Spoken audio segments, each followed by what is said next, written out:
Samajwadi party के राष्ट्रीय अध्यक्ष और यूपी के सीएम अखिलेश यादव आज का तूफानी चुनावी प्रचार लगातार जारी है। वो आज प्रतापगढ़, कौशाम्बी और इलाहाबाद की चुनावी जनसभाओं को संबोधित करेंगे। इलाहाबाद महानगर में वो एक रोड शो में भी शामिल होंगे। इस बार वो कई विधानसभा क्षेत्रों के प्रत्याशियों के पक्ष में संयुक्त सभाओं को संबोधित करेंगे। अखिलेश यादव आज सुबह 10:40 पर प्रतापगढ़ केपी कॉलेज मैदान में विधानसभा क्षेत्र प्रतापगढ़, पट्टी, रानीगंज और विश्वनाथगंज की संयुक्त चुनावी सभा करेंगे। इसके बाद वो 11:30 बजे कौशाम्बी के कादीपुर मेला मैदान में एक संयुक्त जनसभा करेंगे। दोपहर 12:20 पर इलाहाबाद जिले के करछना, मिर्जा और केराव सीट के लिए एक संयुक्त जनसभा करेंगे। इसके बाद 1 बजे फूलपुर, प्रतापपुर, फाफामऊ, सौराव और हंडिया के लिए अपनी चुनावी जनसभाएं करेंगे। अखिलेश यादव इलाहाबाद महानगर में दिन के 1:30 बजे से शाम के 4:30 बजे तक एक रोड शो में शामिल होंगे। आपको बता दें कि आज शाम 5 बजे चौथे चरण का चुनाव प्रचार थम जाएगा। चौथे चरण में 12 जिलों की 53 सीटों पर 23 फरवरी को वोट डाले जाएंगे।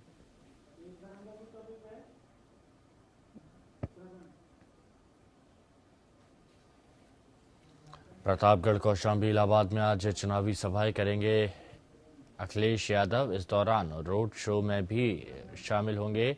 आज शाम 5 बजे चौथे दौर के लिए चुनाव प्रचार थम जाएगा, जिसको लेकर अखिलेश यादव कोई कोर कसर नहीं छोड़ना चाहते और रेहड़ी चोटी का जोर अखिलेश यादव इस चौथे चरण के चुनाव प्रचार में लगाने में जुटे हुए हैं और आज ताबड़तोड़ चुनावी जनसभाएं करते हुए नजर आएंगे अखिलेश यादव।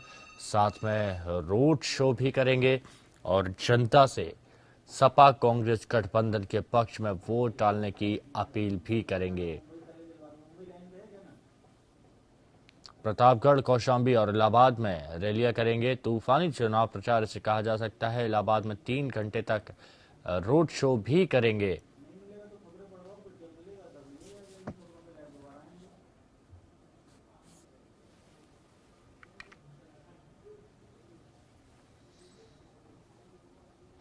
चौथे चरण का चुनाव प्रचार आज शाम 5 बजे थम जाएगा। 23 फरवरी को चौथे चरण में चुनाव होना है, मतदान होना है।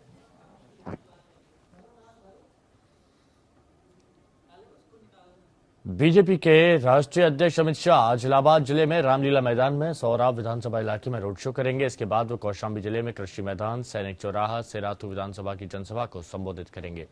इसके बाद उनका अल्लाहपुर में रोड शो और जनसभाओं का कार्यक्रम है। वहीं बीजेपी नेता राजनाथ सिंह आज प्रतापगढ़ और रायबरेली जिले में चुनावी जनसभाओं को संबोधित करेंगे। यूपी बीजेपी के प्रदेश अध्यक्ष केशव प्रसाद मौर्य आज 11:40 पर कौशाम्बी में जनसभा को संबोधित करेंगे। इसके बाद वो रोड शो में बीजेपी के राष्ट्रीय अध्यक्ष अमित शाह के साथ रहेंगे। वहीं बीजेपी नेता उमा भारती फतेहपुर, प्रतापगढ़ में चुनावी सभाएं करेंगी। मध्य प्रदेश के मुख्यमंत्री शिवराज सिंह चौहान 21 फरवरी को दोपहर 2:40 पर झांसी में जनसभाओं को संबोधित करेंगे। बीजेपी नेता कलराज मिश्र श्रावस्ती, फैजाबाद की जनसभाओं को संबोधित करेंगे। केंद्रीय मंत्री स्मृति ईरानी बांदा, रायबरेली और वाराणसी जिले में जनसभाएं करेंगी। जबकि दिल्ली बीजेपी के अध्यक्ष मनोज तिवारी इलाहाबाद और प्रतापगढ़ जिले के जनसभाओं को संबोधित करेंगे। साथ ही निरंजन ज्योति आज कौशाम्बी, चित्रकूट और फतेहपुर जिले में जनसभाओं को संबोधित करेंगे।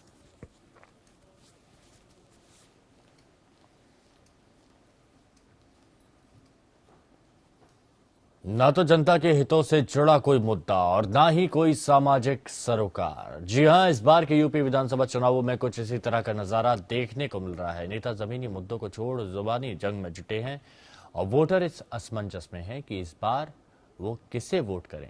इस बार का चुनाव ऐसा है कि यहां बातें कब्रिस्तान, शमशान और गधों की हो रही है। कभी कभी ही ऐसा मौका आता है जब चुनाव बगैर किसी मुद्दे के लड़े जाएं। राजनीति में ऐसा कम देखने को मिलता है जब जमीन से जुड़े मुद्दों की बजाय नेता जुबानी जंग में रमे हों। इस बार के यूपी विधानसभा चुनाव में भी कुछ ऐसा ही देखने को मिल रहा है। यहाँ जरूरी मुद्दों के अलावा हर मुद्दे पर बात हो रही है। रायबरेली में पार्टी उम्मीदवार के समर्थन में रैली को संबोधित करने पहुंचे सपा मुखिया अखिलेश यादव ने इशारों में पीएम मोदी पर हमला बोला। क्या एक गधे का विज्ञापन आता है? उन्होंने कहा कि आजकल गुजरात में गधों का प्रचार हो रहा है। आपको याद होगा, हमारे साथियों ने कभी कभी टीवी देखा होगा, क्या एक गधे का विज्ञापन आता है? बताओ गरीब लोगों, किसान भाइयों, एक गधे का ज्ञापन आता है, विज्ञापन। हम तो इस सदी के बड़े महानायक से कहेंगे कि अब आप गुजरात के गधों का प्रचार मत करिए। अखिलेश यादव का पीएम मोदी पर निशाना चौथे चरण के प्रचार में भी जारी रहा। उन्होंने कहा कि पीएम मोदी शमशान और कब्रिस्तान की बात तो करते हैं, लेकिन काम की बात नहीं करते। हम पे आरोप लगा रहे हैं कि हमने कब्रिस्तान और केवल उनके लिए काम किया है। पता नहीं कौन खबर दे देता है प्रधानमंत्री जी को, टीवी पे हमने देखा है, इसलिए बुरा मत मानना। और हमारे यहां तो होली पे कहा जाता है कि बुरा न मानो होली है। और इस बार रंगों के साथ लठ वाली होली भी खेलने का इंतजाम समाजवादी लोग करेंगे। इस बार का यूपी विधानसभा चुनाव इसलिए भी सुर्खियों में है क्योंकि इस बार के चुनाव में चुनावी मुद्दों से ज्यादा जुबानी तकरार को अहमियत दी जा रही है। नेता असल मुद्दों की जगह एक दूसरे पर व्यक्तिगत हमले करने में मशगूल हैं। जनता भी असमंजस में है कि आखिर उनके जुड़े विषयों पर कोई बात क्यों नहीं कर रहा। Bureau report, APN. यूपी में चौथे चरण के लिए 12 जिलों की 53 सीटों पर 23 फरवरी को वोटिंग होनी है। चौथे चरण के लिए सभी दलों ने अपनी ताकत झोंक दी है। यूपी चुनाव का करीब करीब आधा रास्ता तय हो चुका है, लिहाजा नेता कोई कसर बाकी नहीं छोड़ना चाहते। फूलपुर और हुरई की रैली में प्रधानमंत्री नरेंद्र मोदी ने समाजवादी पार्टी और बीएसपी पर जमकर निशाना साधा। प्रधानमंत्री ने यह भी कहा कि वो गरीबों की लड़ाई लड़ रहे हैं, जिसको जो करना हो कर ले।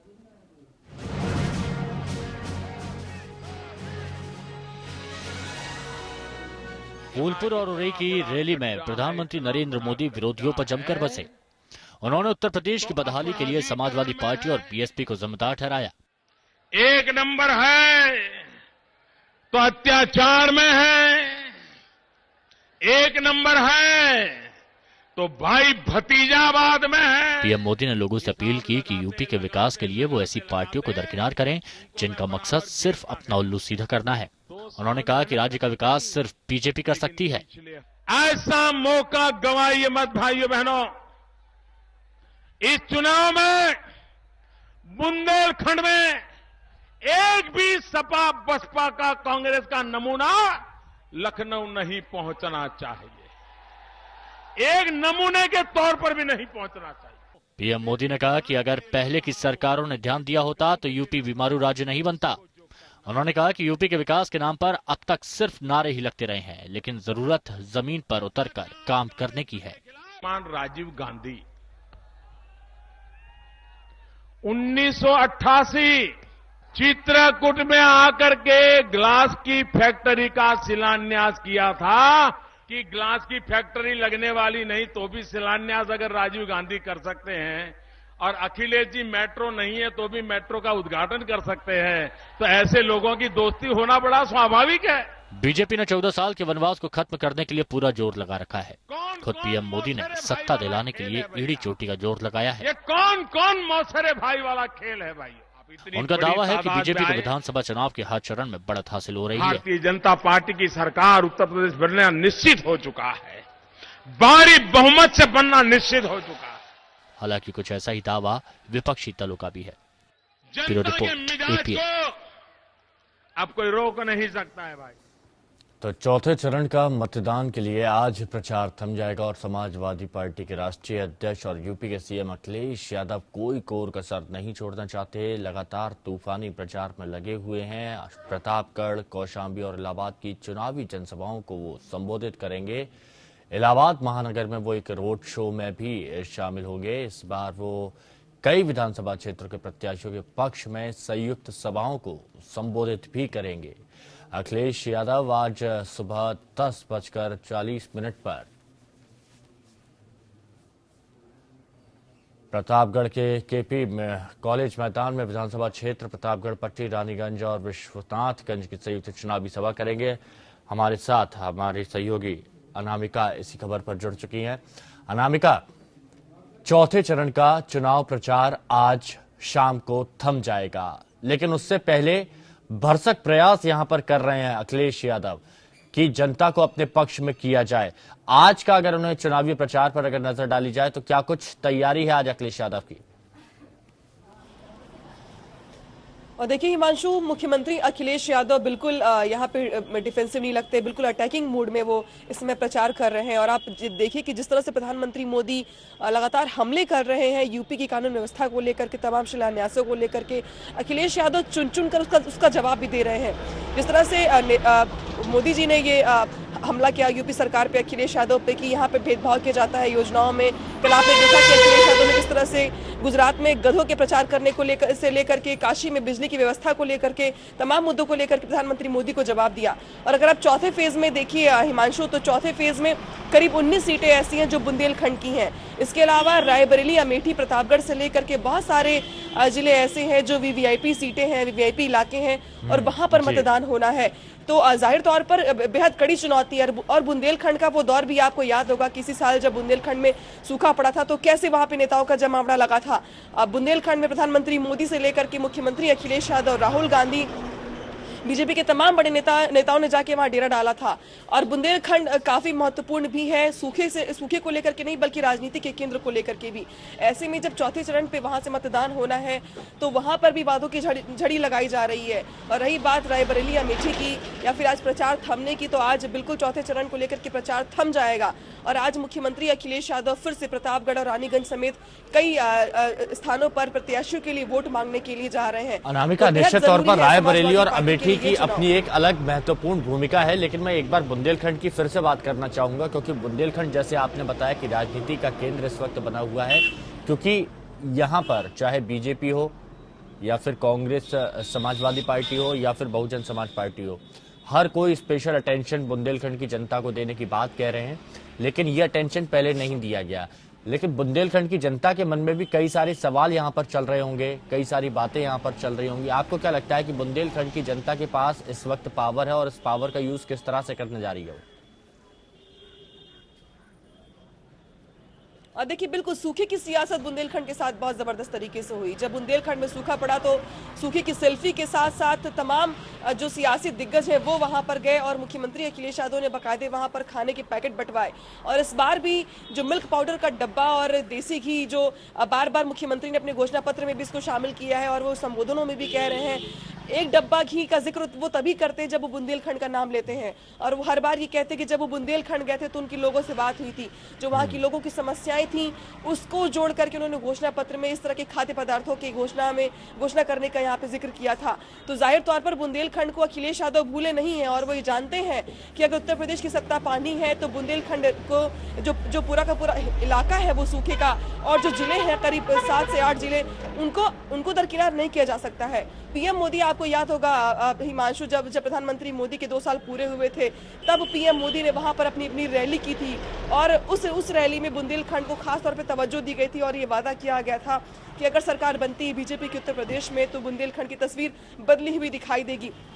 हालांकि बुंदेलखंड की जनता क्या सोचती है और वो किसकी तरफ जाएगी, क्या रुझान होंगे, ये कहना थोड़ी जल्दबाजी जरूर होगी, लेकिन इतना जरूर है कि उत्तर प्रदेश की सत्ता तैयार करने में या किसी को सौंपने में बुंदेलखंड की महत्वपूर्ण भूमिका होगी जरूर। बिल्कुल अनामिका, आप हमारे साथ बने रहिए, हम आपसे लगातार चर्चा करते रहेंगे।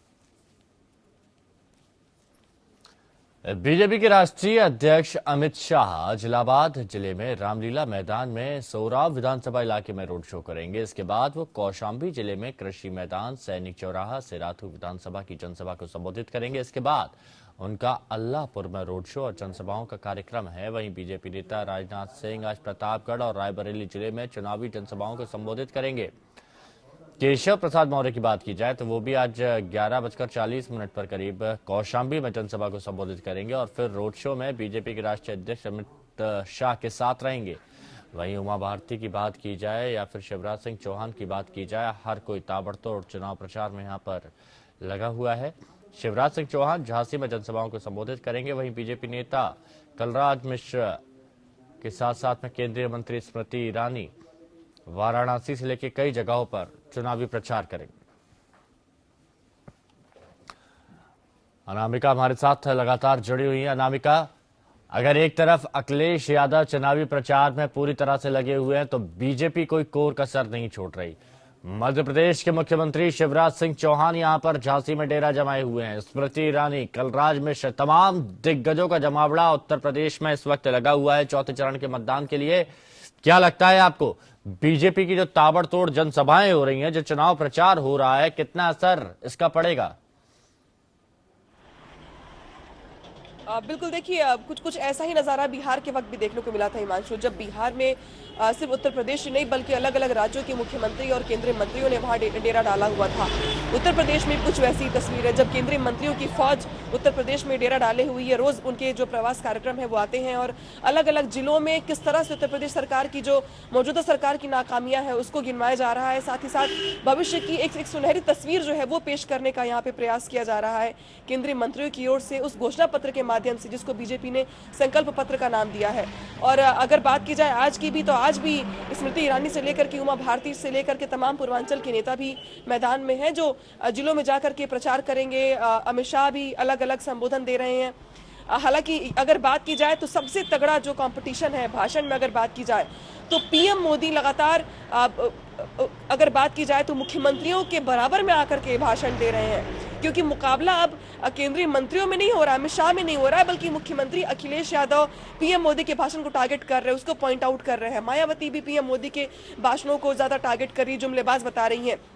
तो यहाँ पे केंद्रीय मंत्रियों को छोड़ पीएम मोदी खुद मैदान में है और वो जो अलग अलग दावेदार है मुख्यमंत्री पद के लिए उनको वो सीधे सीधे टारगेट कर रहे हैं। तो ये बहुत ही अलग चीज देखने को मिल रही है, जहाँ पे अमित शाह भले ही अखिलेश यादव के किसी संबोधन को भूल जाए, लेकिन पीएम मोदी अपने संबोधन में अखिलेश यादव और मायावती के तमाम योजनाओं को, घोषणाओं को और उनके भाषणों को पॉइंट आउट कर रहे हैं और याद दिला रहे हैं कि अखिलेश यादव ने कब कब वादा खिलाफी की, मायावती के कार्यकाल में क्या क्या हुआ। तो पीएम मोदी ज्यादा अटैकिंग है पूरे अगर चुनाव प्रचार के दौरान देखा जाए तो। ये बात और है कि शिवराज सिंह चौहान से लेकर के जितने भी केंद्रीय मंत्री, चाहे वो अरुण जेटली हो, फिर चाहे वो बड़े से बड़ा नेता हो, उत्तर प्रदेश में सभी का डेरा है और सभी यही प्रयास कर रहे हैं कि पूरी टीम मिलकर के उत्तर प्रदेश में बीजेपी की सरकार बनाए। बिल्कुल, कमल खिलाने के लिए सारे प्रयास यहाँ पर किए जा रहे हैं। बने रहिए आप हमारे साथ। अनामिका, हम दोबारा आपसे जुड़ेंगे। बीएसपी अध्यक्ष मायावती ने भी बाकी बचे चरणों के लिए प्रचार तेज कर दिया है। वहीं बीएसपी अध्यक्ष मायावती ने बीएसपी को बहुजन बहनजी संपत्ति पार्टी करार देने वाले पीएम मोदी पर पलटवार करते हुए उन्हें नेगेटिव दलित मैन बताया और कहा कि मोदी को दलितों द्वारा थोड़े थोड़े आर्थिक सहयोग से अपने आंदोलन को बढ़ाया जाना अखर रहा है। मायावती ने सुल्तानपुर में कहा कि प्रधानमंत्री मोदी ने उरई में एक रैली में बसपा को बहनजी संपत्ति पार्टी बताया है। मोदी पूरे प्रदेश में बसपा के बढ़ते जनाधार को देखकर इतने दुखी हैं कि वो उसकी परिभाषा को गलत तरीके से बताकर जनता को गुमराह कर रहे हैं।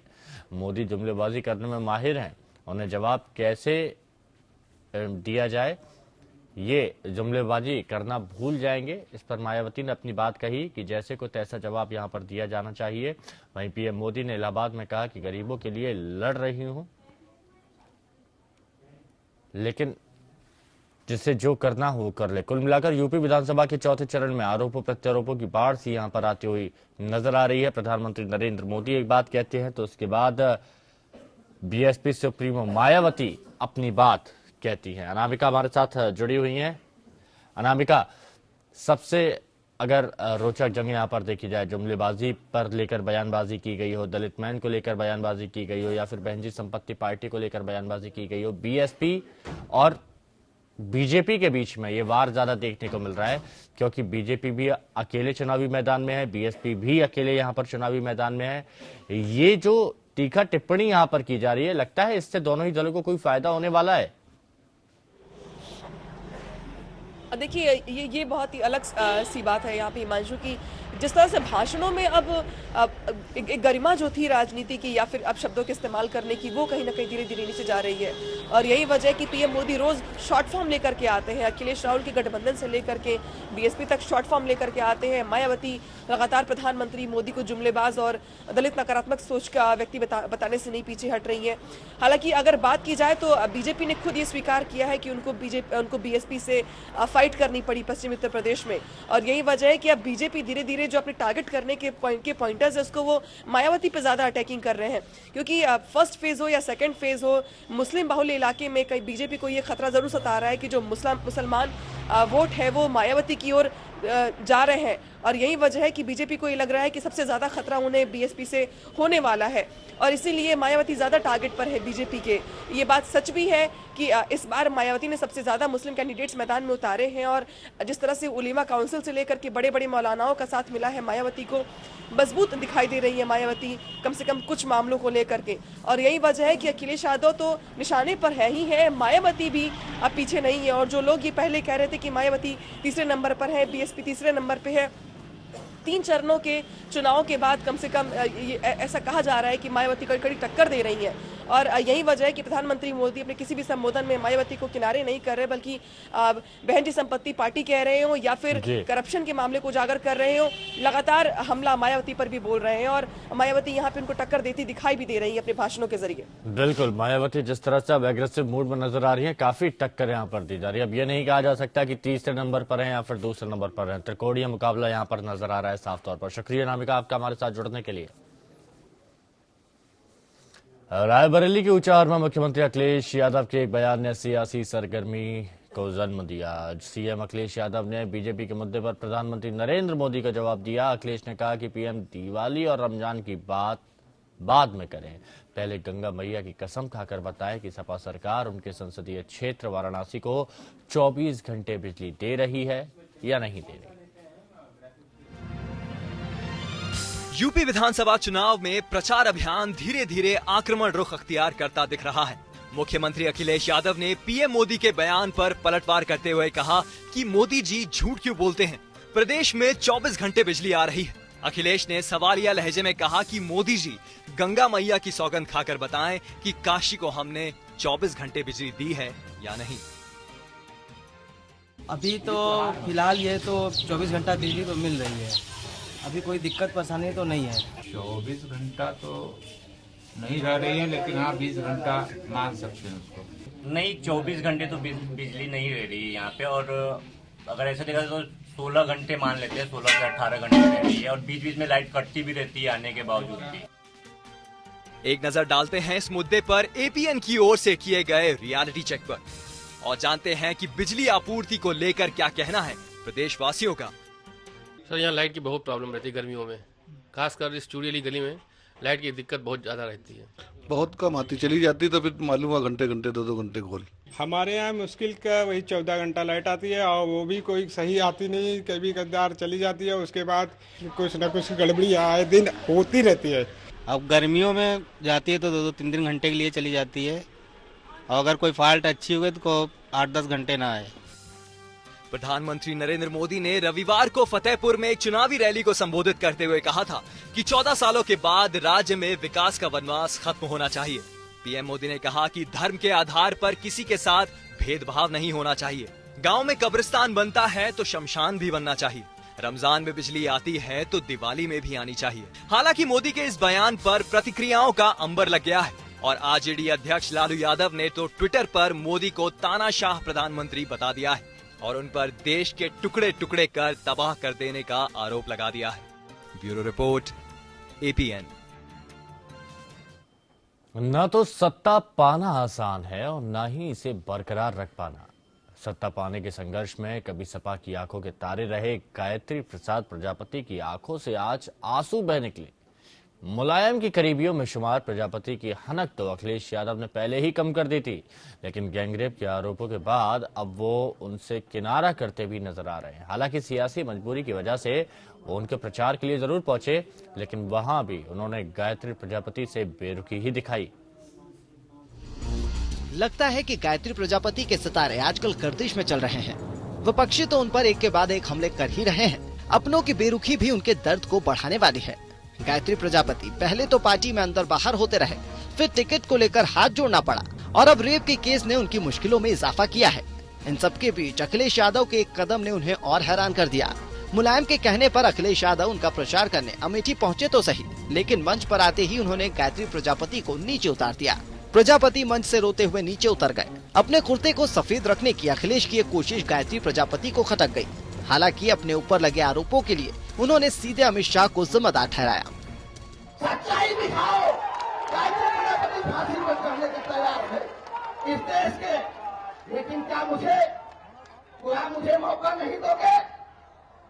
आप तो दे सकते हो आतंकवादियों को, उन्हें आतंकवादियों को जिनको फांसी की सजा सुना दी गई, उन्हें भी मौका देश में दिया गया कि दोबारा उनकी बात सुनी जाए। अखिलेश यादव गैंगरेप के आरोपी गायत्री प्रजापति के समर्थन में सभा को संबोधित करने अमेठी पहुंचे थे, लेकिन उन्होंने गायत्री प्रजापति के साथ मंच साझा नहीं किया। लिहाजा जब अखिलेश बोलने के लिए मंच पर पहुंचे तो गायत्री प्रजापति को नीचे उतरने पर मजबूर होना पड़ा। कभी सपा सरकार में खासी धमक रखने वाले प्रजापति इससे बेहद आहत नजर आए और उनकी आंखों से आंसू भी निकल गए। इन सबके बीच गायत्री प्रजापति ने सुप्रीम कोर्ट का दरवाजा खटखटाया है।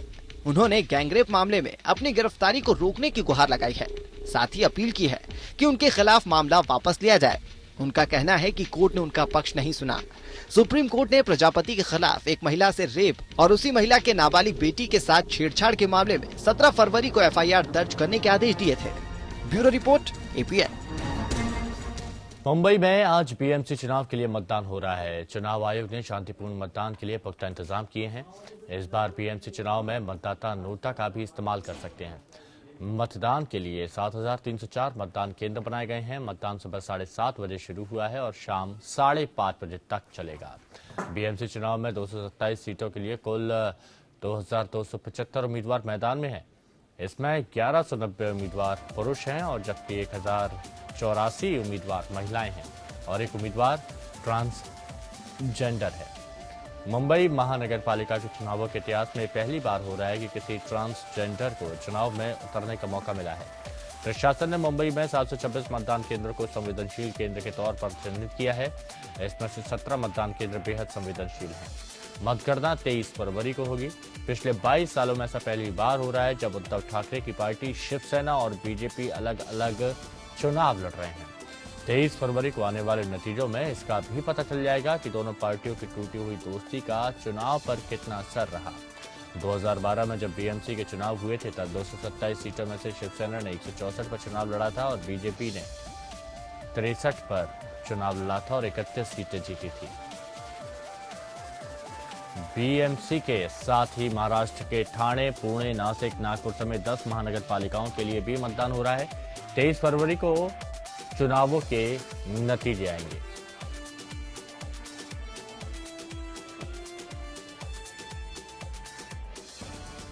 मुंबई में बीएमसी के लिए मतदान जारी है। हमारे संवाददाता कुशल पाटिल ने मतदान का जायजा लिया। मुंबई में बीएमसी इलेक्शनों की शुरुआत हो चुकी है। इस वक्त हम देख रहे हैं कि लोग लाइन में खड़े हैं, अलग अलग तरह से वोटिंग की प्रक्रिया चालू है। अंदर लोग वोट करने जा रहे हैं। आइए सर से जानते हैं कि उनका क्या कहना है। सर मुझे बताइए, वोटिंग की प्रक्रिया चालू हो गई, आप कितने बजे आए हैं सुबह वोट करने? मैं 7:45 बजे आया हूँ। अच्छा। और यहाँ पे आने के बाद भी बहुत सारे लोग यहाँ पे खड़े थे लाइन में, तो लोगों को इस बार ज़्यादा उत्साह लोगों में मतदान का पहले से ज़्यादा दिख रहा है। लोगों पे अवेयरनेस भी ज़्यादा है। ये एजुकेशन के हिसाब से लोग अभी अपने पावर का यूज़ करना चाहते हैं और लोगों को मतदान करना ही चाहिए। तो इनका कहना है कि लोगों को मतदान करना ही चाहिए। आइए इनसे जानते हैं। सर आपने डिसाइड कर लिया है वोट किसको देना है या आप अंदर जाके डिसाइड करें? नहीं सर, मैंने डिसाइड कर लिया मुझे वोट किसको करना है। अच्छा। और जिस तरह से अब लोगों की प्रक्रिया रही है, वोटिंग कम हो रहा है कि क्योंकि पिछले बार भी 42% ही वोटिंग था, तो इस पर आपका कुछ कहना है? नहीं, जैसे जैसे एजुकेशन बढ़ते जाएगा, जैसे जैसे लोगों को जो सत्ता सरकार में आने वाली है उसके ऊपर भरोसा बैठता जाएगा, वो काम करके दिखाएगी, वैसे लोग वोटिंग भी करते जाएंगे। एजुकेशन से बहुत बड़ा फर्क करना है। कितने बजे आए सुबह, कितने बजे से लाइन लगाई है? 7:45 बजे से आए हुए हैं। अच्छा, 7:45 बजे से आए। और पहली बार वोट करें या वोट चल रहे हैं? नहीं, काफ़ी 20 साल से वोट कर रहे हो। तो हर इलेक्शन में आप वोट करते हैं? इलेक्शन में वोट कर रहे हैं। और सर कैसा उत्साह है? आप मतलब छुट्टी के इसमें आए हैं या एक रिस्पॉन्सिबिलिटी बन के? नहीं, एक रिस्पॉन्सिबल सिटीजन करके आए हुए। छुट्टी तो है नहीं वैसे भी, बट वोटिंग करना इम्पोर्टेंट है। ये 7:45 बजे आए हैं। 7:45 बजे। और आपने जिस तरह से सुरक्षा कर्मचारियों को वगैरह देखा, तो किस तरह से आपको क्या लग रहा है, किस तरह से सिक्योरिटी अरेंजमेंट? ये बार सिक्योरिटी थोड़ा अच्छा लग रहा है पहले से। और हर बार वोट करते हैं आप? हर बार करता हूँ। तो आपने सोच के रखा है किसे वोट करना है? तो ये देखा, लोग इस वक्त हर तरह से सोच के आया है कि किन्हें वोट करना है, किस तरह से वोटिंग की मतदान की प्रक्रिया जाएगी और किस तरह से लोग वोट करेंगे। क्योंकि हर साल जो होता है, हर इलेक्शन में जो होता है, वोटिंग की प्रक्रिया कम होती है, वोटिंग के परसेंटेज काउंट कम होता है। तो इस बार ये देखने की बात होगी कि लोग किसे वोट करते हैं और कितना वोट करते हैं और किसे जीत के भारी मतदान से आगे लाते हैं। कैमरामैन सतीश के साथ कुशल पाटिल, एपीएन न्यूज़, मुंबई। कुशल पाटिल मुंबई से हमारे सहयोगी हमारे साथ जुड़े हुए हैं। कुशल, किस तरह की तैयारियां वहां पर की गई हैं और लोगों में कितना उत्साह देखा जा रहा है बीएमसी मतदान के लिए?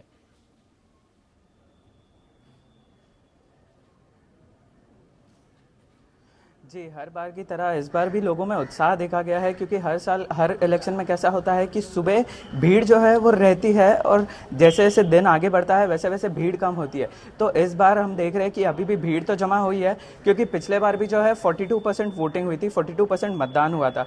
तो इस बार बीएमसी ने कई अलग अलग तरह के इनिशिएटिव्स लिए, पहल ली है, ताकि लोग आके वोट करें, आके अपना वोटिंग की पूरा मतदान का प्रक्रिया कंप्लीट करें, ताकि लोगों को समझे कि किस तरह से अपने जो उम्मीदवार हैं उन्हें चुने। क्योंकि हर बार की तरह इस बार भी उम्मीदवार बहुत है, हर पार्टी अपने दम पे लड़ रही है, क्योंकि हर बार बीजेपी और शिवसेना एक साथ लड़ती है, लेकिन इस बार हर पार्टी अपने अपने दम पे लड़ रही है, इसलिए हर पार्टी को एक इंडिविजुअल चांस है। तो लोगों को ये चीज़ एक्सप्लॉइट करनी है, क्योंकि लोगों का कहना है कि वोटर एजुकेशन जो है वो इस बार अच्छे से हुआ है और काफ़ी लोग इस बार मतदान की भी भारी प्रक्रिया आ सकती है और हर पार्टी को अपना अस्तित्व इधर जो है वो बताना है। तो किस तरह से आगे प्रक्रिया होगी, किस तरह से आगे लोग आएंगे, कितने लोग आएंगे, ये तो देखने की बात होगी। क्योंकि बीएमसी जो है नेशनल वोटर्स डे के दिन भी अलग अलग इंस्टीट्यूशंस के साथ जुड़ी, अपना एक एप्लीकेशन निकाला और लोगों को मतदान करने के लिए प्रोत्साहन उन्होंने दिया है।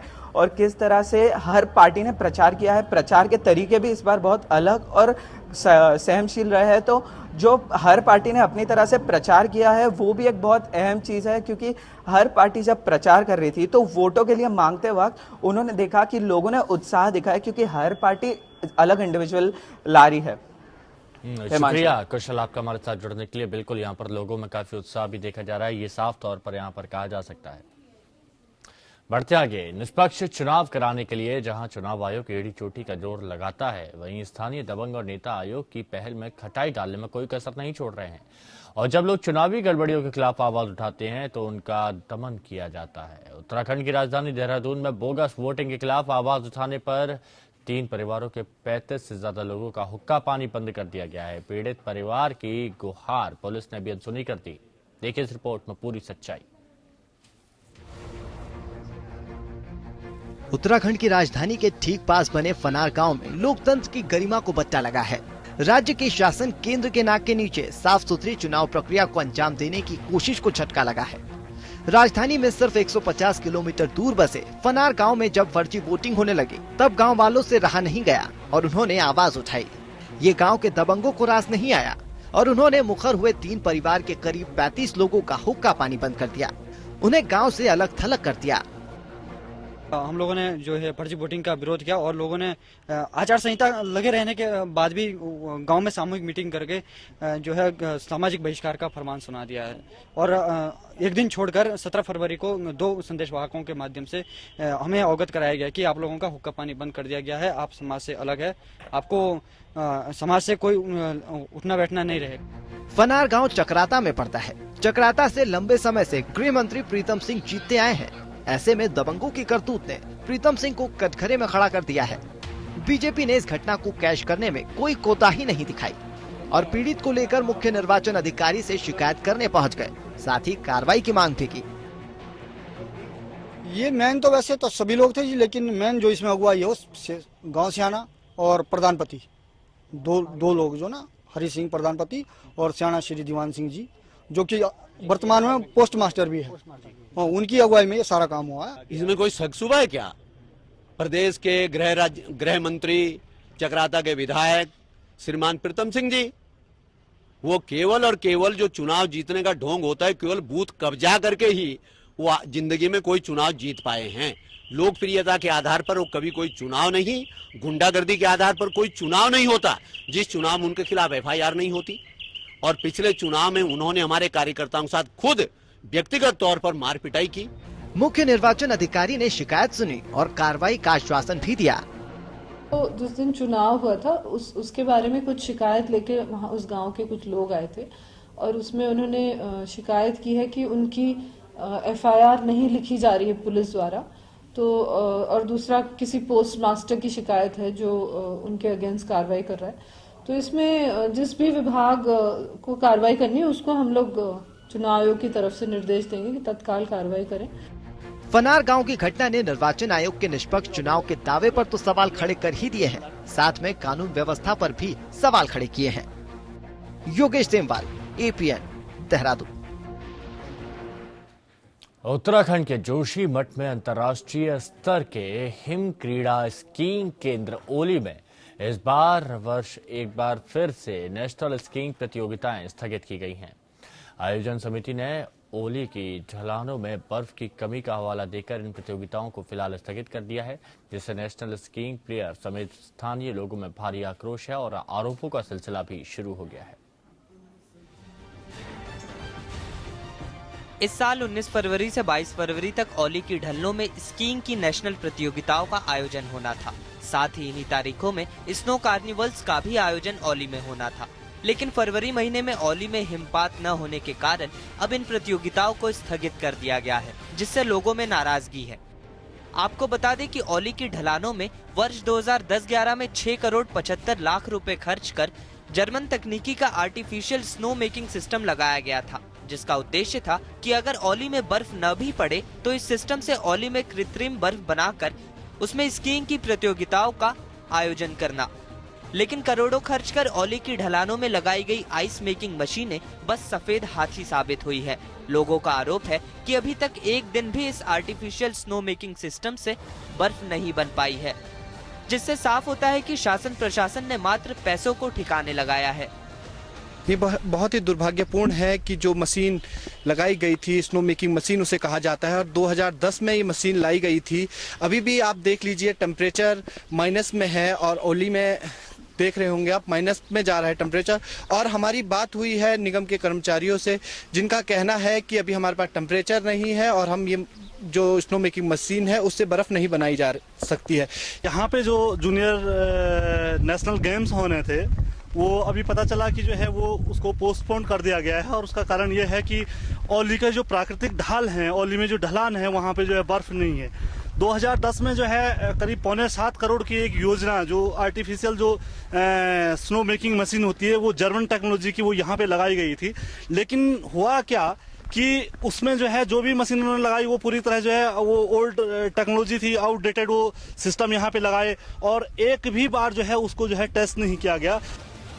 अगर सरकार की ओली में कृत्रिम बर्फ बनाने के लिए करोड़ों रुपए खर्च कर लगाया गया यह सिस्टम काम करता या गुणवत्ता के अनुरूप लगा होता तो यकीनन आज ओली में नेशनल खेलों का आयोजन हो रहा होता। पूरन बिलांगवल, APN, जोशीमठ। आज से सुप्रीम कोर्ट पदोन्नति में आरक्षण के मामले की सुनवाई शुरू करेगा। पदोन्नति में आरक्षण मामले की सुनवाई अब जस्टिस MB लोकुर और जस्टिस दीपक गुप्ता करेंगे। सुप्रीम कोर्ट ने रोस्टर के हिसाब से बेंच रिव्यू करते हुए व्यवस्था बदली है। पहले जस्टिस लोकुर के साथ जस्टिस प्रफुल्ल C पंत मामले की सुनवाई कर रहे थे। करीब 9 महीने से पदोन्नति का इंतजार कर रहे मध्य प्रदेश के अधिकारी कर्मचारी सुनवाई पर टकटकी लगाए हैं। दरअसल 30 अप्रैल 2016 के बाद से प्रदेश में अधिकारियों और कर्मचारियों की पदोन्नति नहीं हुई है। करीब 15,000 कर्मचारी पदोन्नति पाए बगैर ही रिटायर हो गए हैं। इसलिए कर्मचारी अब फैसला चाहते हैं ताकि रिटायर होने से पहले पदोन्नत हो सकें। उल्लेखनीय कि मध्य प्रदेश हाईकोर्ट ने 30 अप्रैल 2016 को मध्य प्रदेश लोक सेवा अधिनियम 2002 को खारिज किया है। इस फैसले के खिलाफ राज्य सरकार और आरक्षित वर्ग का कर्मचारी संगठन अजाक्स ने सुप्रीम कोर्ट में अपील की है।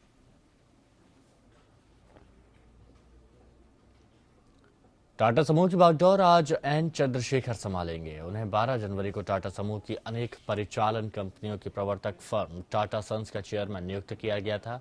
टाटा समूह के 150 साल के इतिहास में इस पद के लिए चुने जाने वाले वो पहले गैर पारसी हैं। उम्मीद की जा रही है कि 54 वर्षीय चंद्रशेखर इस औद्योगिक घराने को निदेशक मंडल में हाल ही में मचे घमासान के साए से निकालते हुए भविष्य के विकास की राह पर ले जाएंगे। चंद्रशेखर को देश की सबसे बड़ी सॉफ्टवेयर निर्यातक कंपनी टाटा कंसल्टेंसी सर्विसेज को उस मुकाम पर पहुंचाने का श्रेय जाता है जिस पर आज वो है। रांची में आज मुख्यमंत्री रघुवर दास की अध्यक्षता में झारखंड कैबिनेट की महत्वपूर्ण बैठक होनी है। बैठक में कई महत्वपूर्ण योजनाओं पर सरकार फैसला लेगी। संभावना है कि कैबिनेट में राज्य में शराब की बिक्री को निजी हाथों से खत्म करने का निर्णय लिया जा सकता है। माना जा रहा है कि राज्य सरकार सरकारी दुकान खोल शराब की बिक्री करेगी।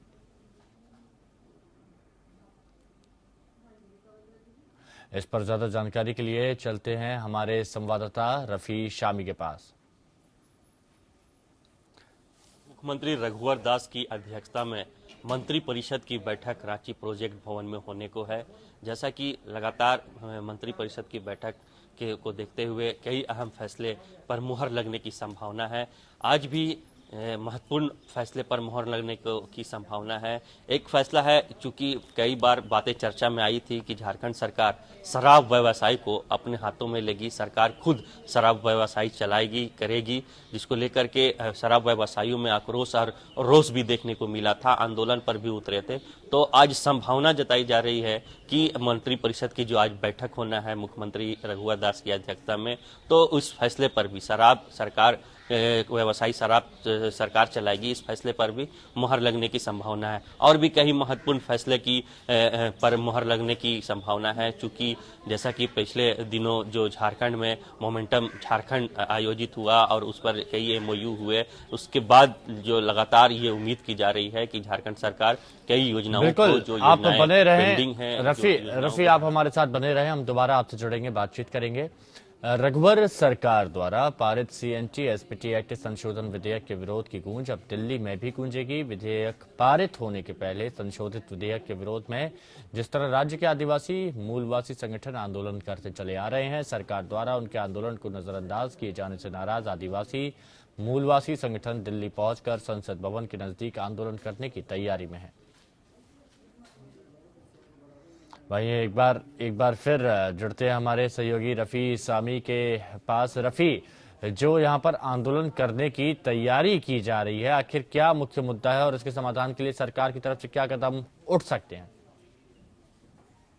जैसा कि झारखंड में CNT SPT का संशोधन विधेयक का जो विरोध हो रहा था राज्य के आदिवासी मूलवासियों के द्वारा, ये विरोध लगातार जारी है। जब ये एक्ट में संशोधन की बात झारखंड सरकार के तरफ से उठी थी, उस समय से ही आदिवासी मूलवासी और विपक्ष आंदोलन कर रहे थे। बावजूद इसके संशोधन एक्ट जो है वो पास हो गया, संशोधन होकर के उसके बाद लगातार आंदोलन जारी है। आदिवासी मूलवासी संगठनों की बैठक लगातार जारी है। इसी कड़ी में अब झारखंड के आदिवासी मूलवासी संगठन मिलकर आगामी मार्च महीने में दिल्ली में CNT SPT एक्ट में हुई संशोधन विधेयक का विरोध की आवाज बुलंद करने के मूड में है। पूरी तैयारी कर ली गई है। इनका कहना है कि झारखंड में विरोध काफी हुआ, लेकिन झारखंड सरकार ने अब तक इस पर कोई पहल नहीं की, कोई ध्यान नहीं दिया। इसे देखते हुए अब इसकी विरोध जो है दिल्ली जंतर मंतर के समक्ष किया जाएगा, जिसको लेकर के एक तरफ आदिवासी मूलवासी संगठन तैयारी में जोर शोर से जुड़े हुए हैं। बिल्कुल, शुक्रिया समी आपका हमारे साथ जुड़ने के लिए।